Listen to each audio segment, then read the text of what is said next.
Just think then of this like journeying through the heavens. First heaven, birds, clouds, that sort of thing.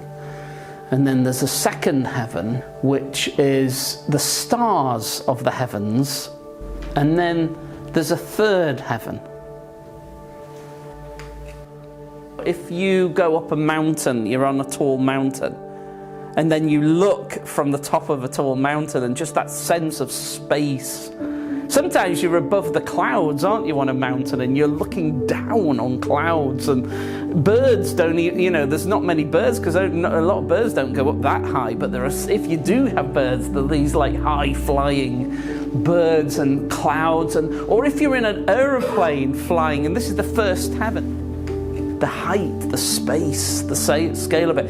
And then the storms, the clouds and storms that happen within the first heaven are very intimidating. And that's just the first heaven. It's just the first heaven. Now imagine then you're sort of traveling through that, and you're all that sense of the height and the looking as if you're in an aeroplane. And then you're going out into what we unimaginatively call space. The second heaven. Can you imagine the moon? Like we pass close by this enormous thing, the faithful witness, who is the moon, who reflects the glory of the sun. And there's the sun shining so bright. And the sun now is disappeared and just become one of many such things. And we might imagine just still traveling, picking up speed, obviously. And then there's this thing that we call the Milky Way. And we're becoming aware of this thing that's a galaxy, as we call it. This whole church community of stars spread out, and the vastness of it, and the millions of celestial bodies. Now, think about how when we were in the first heaven, it seemed so big, didn't it?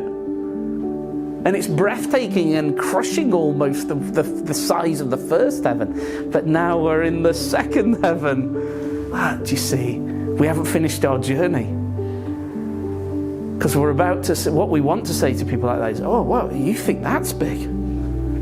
See, I don't know how we can imaginatively do this, because we don't know really what we're talking about in a way. But imagine sort of moving out beyond the second heavens to a different level of reality and moving into this thing that is called the third heaven. However you imagine that transition, in the Bible it's like a door is opened or a window is opened or something like that, so that there's this movement into this highest level of reality. And in here, of course, there are clouds of glory, clouds again of glory and light, much bright. So the sun seemed bright when we were mucking about at the first heaven level.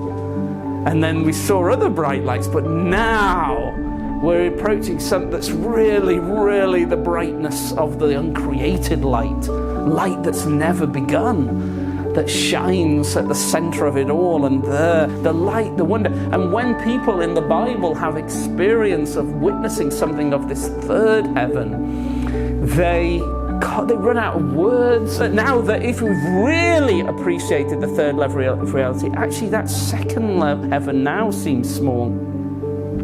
And it's described as just like a sapphire pavement, actually. It's like a sea on the floor that's completely calm. It's like, oh, look down there, that was the second heaven.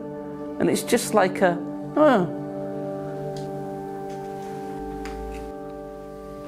how different. It's good if you've been on that journey to take time to just sit in it and just feel it.